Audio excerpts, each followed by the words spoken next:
Good morning. Can you hear me? Okay. Thank you for inviting me here, and I am under tremendous pressure to speak in front of Professor Ullas Bapat here. Usually I am carefree when I talk, but in his presence I need to be extra careful, so which I will try to be.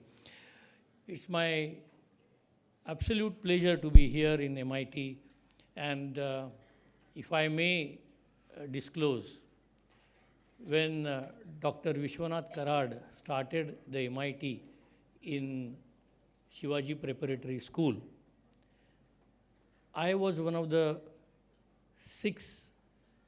first six lecturers who joined him for first year. So that makes me even more happy today. This was, of course, way back in 1984, 83, 84. This is the topic that has been given to me, and I am going to stick to this by and large. Whatever the plan is, I'll probably speak for about 35 to 40 minutes, and then we'll open the floor. Please feel free to ask questions, as many as you want to. Remember this, asking questions is a good sign, because to ask questions, you have to think. To think, you have to read and listen. And when you ask questions, the cycle of understanding tends to get complete. There's a reinforcement. When you ask a question, there's a reinforcement of your understanding, and then when you receive a response to the question, that reinforcement gets more permanent. So let's move to the first slide if we can. Yeah. Right. So democracy, let's start with what is democracy. I am sure all of you have heard quite eminent people talking about democracy, and they've told you that it comes from demos and kratos, which is people's power. So democracy fundamentally is where the real power is held by people. I do not know how many of you know that during Gautam Buddha's time, which is about 2,600 years ago, there were 16 Janapada. They were called Janapada. Those were they were not kingdoms because there were no kings, but they were the areas which were ruled actually by participative governance by the people who lived there. I've given you a few names here: Kosal, Vajji, Malla, Shakya, Koliya, Kashi, Angad, etc. Many of you might know that Gautam Buddha himself came from Shakya. So he came from that Janapada, which was, Janapada means participative democratic place. What are the fundamental democratic values? And I do not know whether you have read anything about Buddhism, but Buddhism is the first document. I don't want to call it religion because religion has spoiled humanity. So, and that's my personal view. I don't think religion has really, any religion for that matter, has contributed to the development of people, because after that what we see is only violence. But he has talked about these democratic values in his speeches. These are equality, responsibility, respect, rights, and duties.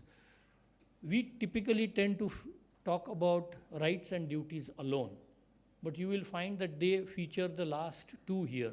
The first is equality. In a democracy, everybody is equal.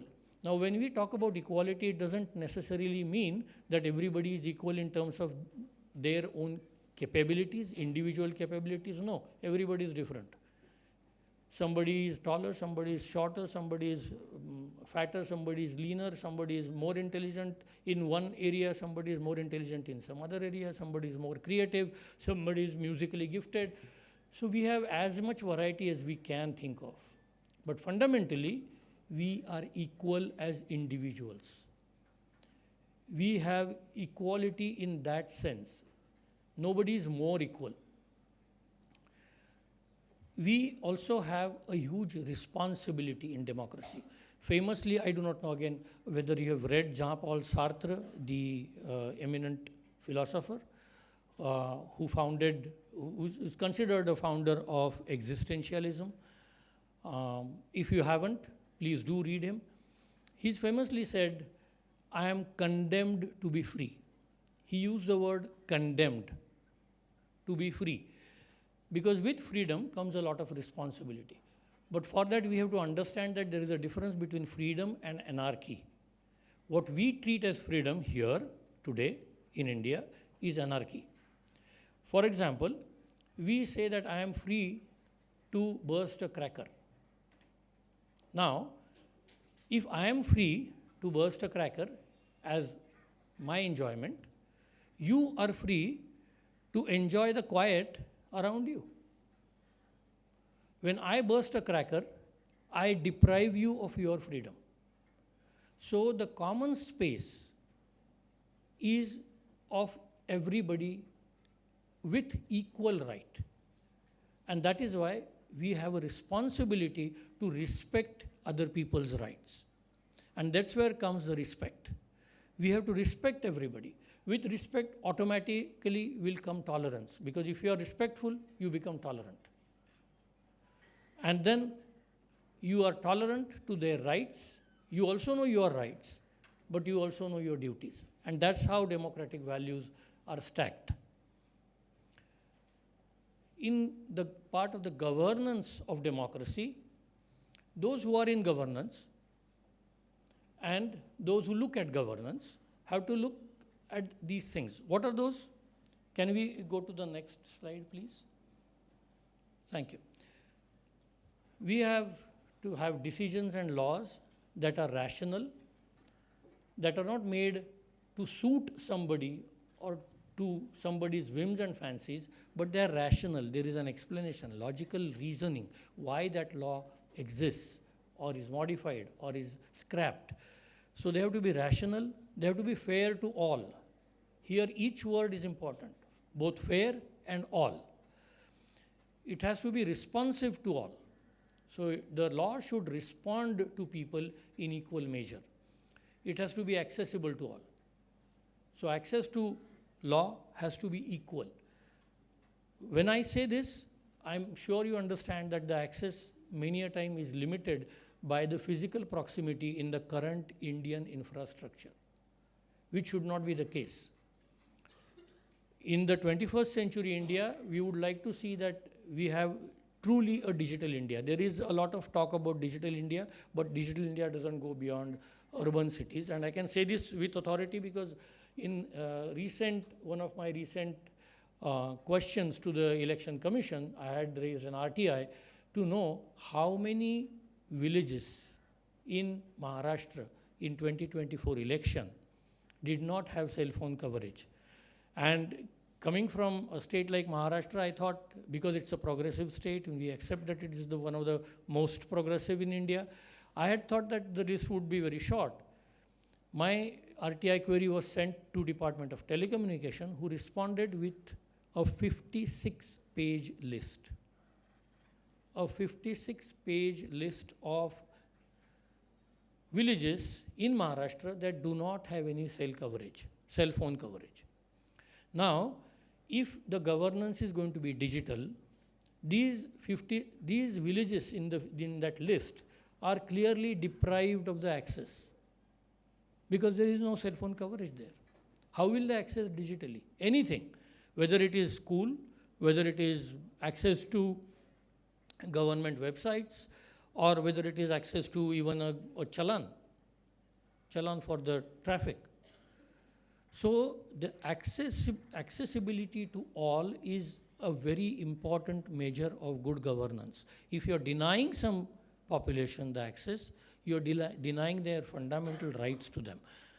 Anyway, let's move on further. And fairness and justice are the two most important and fundamental values of democratic or good governance. Now, fairness and justice, these are not the same.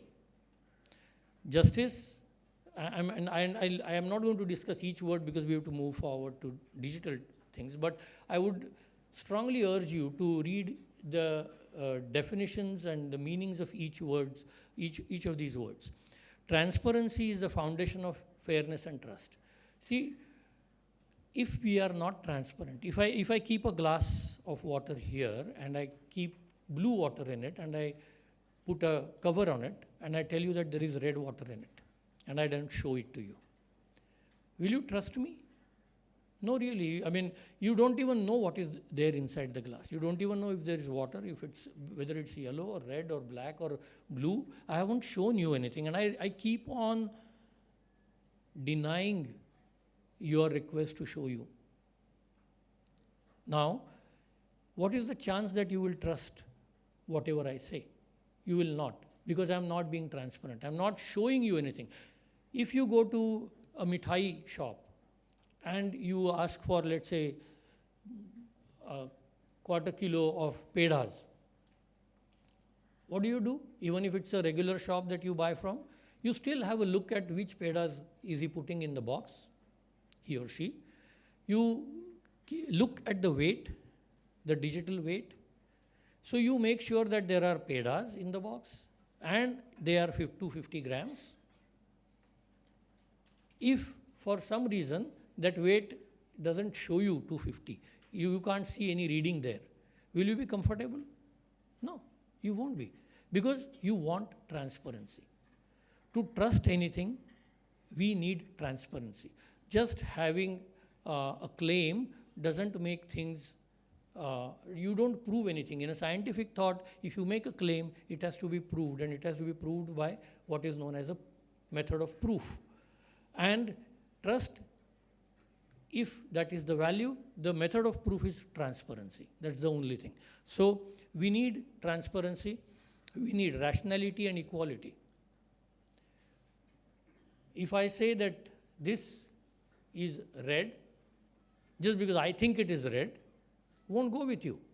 You will say that no, you tell me why it is red, prove it to me rationally. Maybe by saying telling me its wavelength or whatever I want. But if I can't explain it just because I think it is red, will not go well with you when you see that it is blue. So rationality and equality are foundations of justice. And if just because I say you have to accept it is a sign of inequality. Equality means, yes, we can have a dialogue and both of us are able to put our views in equal measure. And both the above values cannot be established, as I said, without transparency. Can we go to the next slide, please? Thank you. Now, coming to digital tools. What digital tools, what is it that they do? They provide access to data. We use smartphones every day. What do? You can use Google, you can go anywhere on the net, search for whatever. Probably at this moment, some of you are searching my name. You can find me on Google. I'm just giving an example. So you have access to data globally. They give you an opportunity to draw facts-based conclusions. So let's say, for example, some of you has a particular medical condition, and then doctor tells you to take something, and you are inquisitive. You will go to Google, you will search the name of the medicine, you will read about it, you will find out what are the pros and cons of taking that medicine, whether it will reduce your numbers or whatever, or improve them or whatever it is. So this is based on the facts. And how will you do it? You will look for a research paper. You will not look for the first result that comes on the search. You should not. If you do it, please change your practice. First search is not necessarily the right one. Look for a research paper, whatever you are doing, whatever you are searching for, because there is an academic rigor, there is an established practice. One of the major problems with social media today is that because it is digitally available to everybody and there is a democratization of whatever thought that we are talking about, unsubstantiated things come to the fore. And if you are not careful, you will not be able to distinguish between what is real and what is perceived. There is a difference between reality and perception. reality will always be based on facts, and you will have to search those facts. But the digital tools give you the opportunity to look for such facts and draw your own conclusions based on facts. For example, how much was the production of Maruti, let's say Alto last year? Then using digital tool, you can go to the Maruti website, look at their production data and draw your own conclusion, whether it was the same as last year, more this year, or whatever it is. It also establishes a level field for everyone who has the means to use these tools. And what are those means? They are equipment like smartphone, they are access to infrastructure, and they are the ability. Access to infrastructure is like, as I said, cell phone signal. Ability is a digital literacy. Nowadays, in fact, I believe my sons and daughters-in-law and probably their next generation, they're far more digitally equipped and smarter than what I am. So that smartness and digital literacy has gone up very significantly. Can we go to the next slide, please? What is the responsibility of those in governance in digital media, or in general in governance? To make unbiased, true, accurate, verified facts or data available and easily accessible to every citizen. This is their primary responsibility in the digital era. Now, because I keep on talking about EVM, I have quite a few data points on the electoral process. You have probably read that the electoral rolls have been tampered with. And why was this possible? Because those who are in governance, in this case particularly the election commission, because it's their responsibility, they haven't made the electoral rolls publicly accessible. Now it is their responsibility to make that information available. I should be able to see not only me, but whether my wife or my neighbor or anybody else is there in the roll or not. That is their responsibility. So make unbiased, true, accurate, verified facts or data available and easily accessible to every citizen is the first responsibility. Keep the data updated. Again, first, you can't make available data relating to 2011, which was when the last census was held, in 2025. It's just not acceptable today in digital world. It's like going to the, if I go to the income tax commissioner and say, you know what, I filed my income tax return in 2011, why don't you take it from there? Will they take it? No. They want me to file a return every year because it has to be updated. So the same goes to those in the governance. Use technology to eliminate middlemen or agents. In this case, if you see, I mean, I had this experience, and that's why I'm very particularly mentioning this. A couple of years ago, I bought a car, and I didn't receive the registration certificate because they said the digital cards were not available, they're in short supply. So they will send it. I didn't receive the RC even after 6 months. So I heard Nitin Gadkari talk about the Parivahan Seva. So I went to the website, I made an application, I paid the fee, 550 rupees, I think, if I'm right.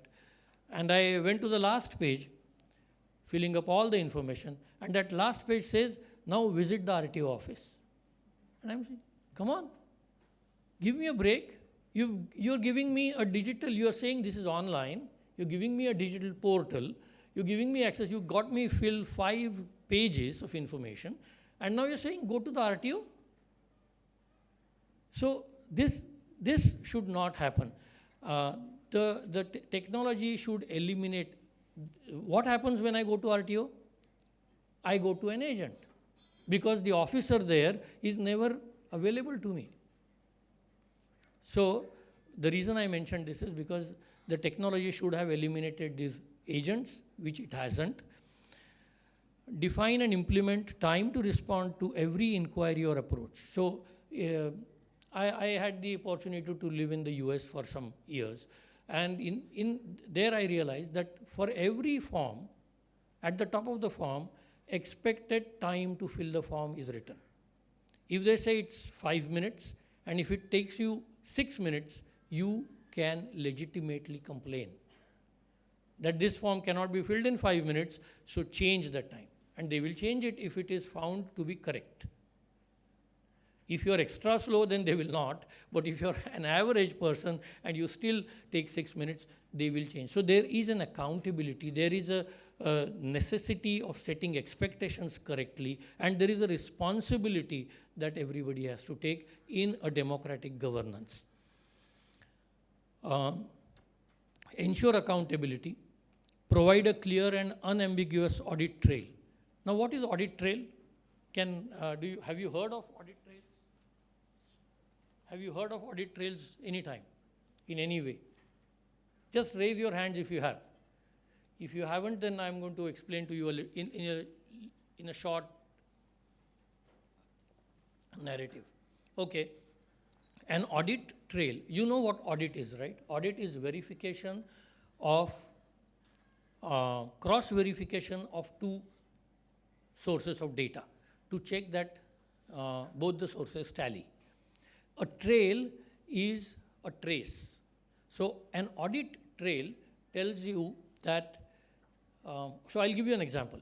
If I make an application and that application is forwarded to some officer that goes to his supervisor or her supervisor, and then it is given to somebody else to execute, then these steps, application being received, being forwarded to an officer, to the supervisor, and then cleared for execution.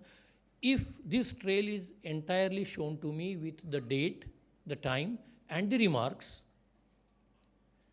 all these contents have to be there. Then it becomes an audit trail. So the government has to accept that it is responsible to provide this audit trail to every citizen whenever anything is asked for or applied to by the citizen. Just because somebody is not in the office is what we are used to, right? We go to the office, we find, हाँ साहब तो अभी आए नहीं हैं, आएंगे.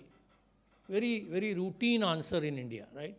That's not the case. In digital governance, if I make an application and if the turnaround time, the TAT as it is called typically in management jargon, is 24 hours, then within 24 hours, I must receive a response. That accountability, responsibility has to be there. And that audit trail, if I don't receive it, the audit trail has to be provided for. Provide a clear, take ownership. Each of the government officer has to take ownership and has to take responsibility. Can we move to the next, please? What are similarly, citizens have to have responsibilities, right? It's not just that the government will have responsibilities. It's a two-way street. So, what are the responsibilities of citizens? Make responsible use of digital tools. Now, one of the most irresponsibly used digital tool, I don't visit it, but whenever I visit it, I found is Twitter. People use cuss words, people talk hatred. That's not responsible. No. Because there you are flouting all the norms of democracy. You are not respecting somebody else. You are not respecting their privacy. You are not showing integrity. And you are not even showing your love for the nation or the society in which you live. Because when you hate somebody, you are dividing the society. You are shrinking yourself. You are shrinking the society into fragments and pieces. So this is an irresponsible use of a digital tool. So responsibility of a citizen is to make responsible use of digital tools. Ensure timely interventions and follow-up. What do I mean by that? It means that if you see that a particular application, a particular suggestion that you have given hasn't been responded to, don't ignore it. As a good citizen, it is your responsibility to escalate the matter. Intervene, escalate the matter, ask somebody else to intervene. Only then you can make people accountable. People wouldn't get accountable just by themselves. Nobody becomes that way. When you are held accountable, you become accountable. If you are not held accountable, you are not going to become accountable. So you make people accountable by holding them accountable, intervene, respect everyone in regard to their privacy, individuality, difference of opinions, and special needs. This I've already mentioned. Appreciate the limitations of the authorities. Having said all that, authorities may also have some limitations. Some things may not be possible to disclose. Some things may not run the course the way they should have run the course. And then accept those if you find that they are reasonable. If you find that they are excuses, yes, all the reason to intervene, escalate and all that. And then provide audit trail of events. Just as we expect audit trail to be provided by the government, we should also be ready to provide audit trail if they ask so. And lastly, the risks of the digital world. Access to a large amount of incorrect or biased data or information. For example, WhatsApp University, right? We know that. Anybody can write anything and people just forward, keep on forwarding. So that's a risk. You have to be able to get away from it. Tendency to rely on the first displayed search result. When you search on the Google, many people have found just click on the first result without realizing or without. Nowadays, Google shows you AI summary. So many people have found take that AI summary and take it for the truth. No. Remember this. AI depends on data. So, if there is a lot of incorrect data, AI is going to show you incorrect results. Not that every time data will be sanitized. Yes, there are AI engines have a huge portion, huge technique of sanitizing the data. So it doesn't mean that every time you put something wrong, it will start showing you the wrong results. No, they will. There are a lot of checks and balances in between. But nonetheless, don't depend 100% on the AI results. Look for research papers and then read those papers, because that is vetted information. That goes through an academic process, and therefore that is more reliable. And greed of instant gratification. I think all of you know what I'm meaning, right? So don't fall for that greed. Don't look for instant gratification. It doesn't matter if you are late. As long as you are correct, it is more important. It is not important to be the first, necessarily. It is important to be the right one. And with that, I thank you for giving me a patient hearing. Now I welcome questions.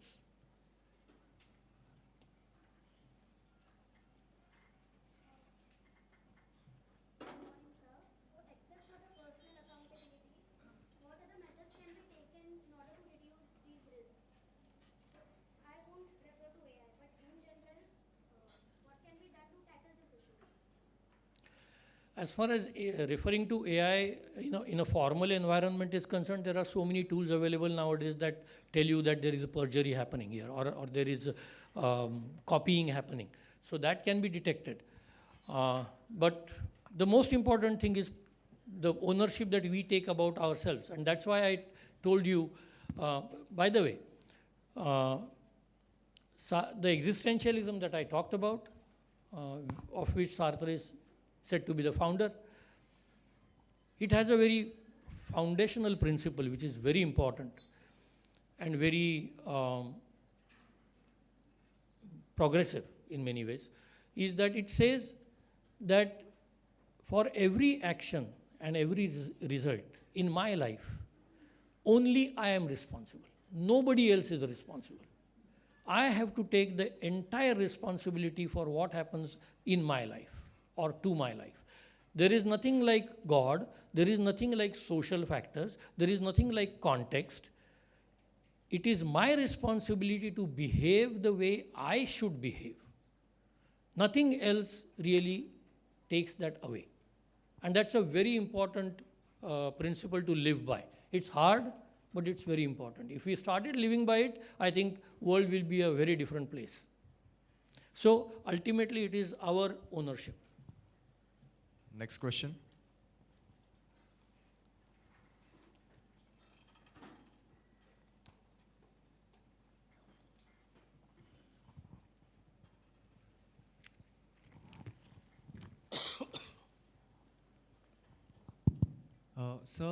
Many times we keep discussing about these things.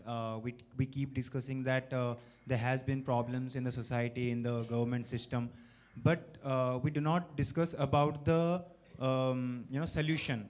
So what solution can we academicians bring, and what solution can students bring? For example, I heard that, like we all know that a group of professors from IIMs, they urged the court to disclose the information about the electoral bonds.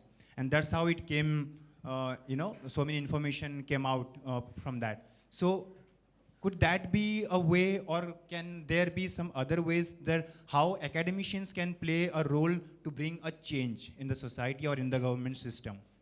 Wonderful.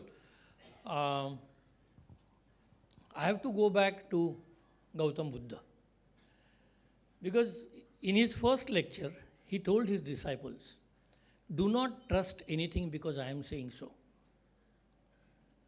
Ask questions till you are satisfied, and trust something only if you are satisfied. Now, if we adopt this, I mean, if I take that example that you gave, the bonds, or any other claim that anybody makes, if these questions were asked, if people just didn't believe that bonds were a good thing to do, if they had asked fundamental questions, the same thing would have come to the fore earlier also. But it came to the fore only because people asked questions. Okay, what with this? What with this? Keep on asking questions. You will continue to get, sometimes you will get answers, sometimes you will not get answers. But even if you don't get answers, don't give up just because you don't get an answer. You have to be at it. You have to make sure that you get an answer, and the answer has to be logical, factual, and correct. All the three things. It has to be logical, it has to be factual, and it has to be correct. Because if it is not any one of these things is absent, then probably the answer is not the real answer.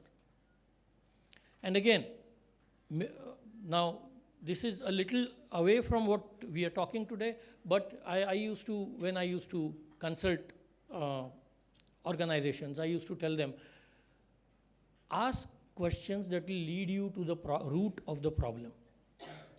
Because many a time we take symptom to be a problem. For example, when people run companies and companies they are not selling their goods, you go to the board of directors and ask them, what's your problem? They say, we are not selling. Our goods are not being sold. That's not the problem. It's a symptom of a deeper problem. Either the goods are not of the quality, or they are not being produced and got to the market in the right time frame, or they are not reaching out to the right people, the audience is incorrect. I mean, there could be so many things that lead that the goods are not being sold. So the root cause is different. The problem is not that they are not selling the goods. It's a symptom of a problem. So when you get an answer and you think that it is not right, that may be a symptom of a deeper problem. So ask different questions and more questions. Not necessarily, see, if you keep on asking the same question, you are probably going to get the same answer, right? So ask different questions. Once again, in this line, I would like to say something that is a little allied, but a little different. See, we keep on seeing things, and we keep on hearing people saying that we should, because this worked 10 years ago or 100 years ago, we should do it now also. Life is about change.